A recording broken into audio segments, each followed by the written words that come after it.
Alhamdulillahi Rabbil Alameen. As-salatu was-salamu ala khatimin nabiyyin wa ala alihi wa sahbihi ajma'in. Amma ba'd. Fa'udhu billahi minash shaitanir rajim. Bismillahir rahmanir rahim. Qala Allah ta'ala fi Surah Al-E-Imran. Dhalika bi annahum qalu lan tamassana an-naru illa ayyaman ma'dudatin wa gharrahum fi dinihim ma kanu yaftarun. Translation: that is because they say hellfire will never touch us except for a certain number of days, and what they have been forging false beliefs in their religion deceived them. This topic has come in Surah Baqarah, and we have studied that the Jews had made an assumption that they will go in the hellfire for a few days and then they will be taken out. This is their wishful thinking, and whoever rejects the message of Allah, whoever rejects the books of Allah will get in eternal hellfire, and they will never come out from the hellfire. The scholars have written that those few days that they mention that they will stay in the hellfire and come out are the days in which their forefathers made the calf their god, and this is foolish that they are admitting that they are going to go in the hellfire for a few days. Hellfire is such an intense punishment that even a second is unbearable of hellfire, but they are in wishful thinking that they can go in the hellfire and they will come out. They are accepting that they will go in the hellfire for some time, but they are not ready to accept the truth, to accept Islam, to accept the guidance of Quran.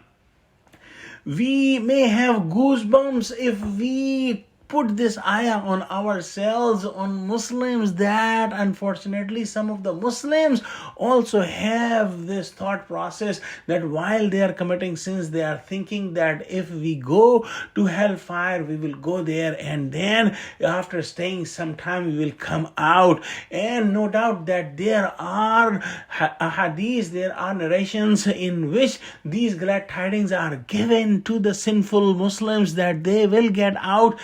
But we should never underestimate the hellfire, and we should always pray that, oh Allah, save us even from the shadow of hellfire, and never put us in the hellfire even for a split second. Ameen. The Jews made these wishful thinkings purely because of their desires. There is no mention of this in the books of Allah. And they used to say that they are the children of Prophet and the prophets will save them from hellfire. And they used to say that Prophet Yaqub alayhi salam had a promise from Allah that he will not punish his sons. And they used to say that we are the sons of Allah and we are beloved to Him and we will not be punished. These are all wishful thinking. In the next ayah, Allah subhanahu wa ta'ala says, فَكَيْفَ إِذَا جَمَعْنَاهُمْ لِيَوْمٍ لَا رَيْبَ فِيهِ وَوُفِّيَتْ كُلُّ نَفْسٍ مَا كَسَبَتْ وَهُمْ لَا يُظْلَمُونَ. Translation: so how will it be when we will gather them all on a day about which there is no doubt, and when every soul will be rewarded in full for what they had earned, and they will not be wronged, no injustice. All their wishful thinking will be ruined and shattered when they will face the day of judgment, and they will understand that they are going to get the full punishment for whatever they did in the world, and at that time it will be too late to make up for their sins. So today is the time for us, when we are alive, that we should work for the hereafter, and we should try to save us from the hellfire.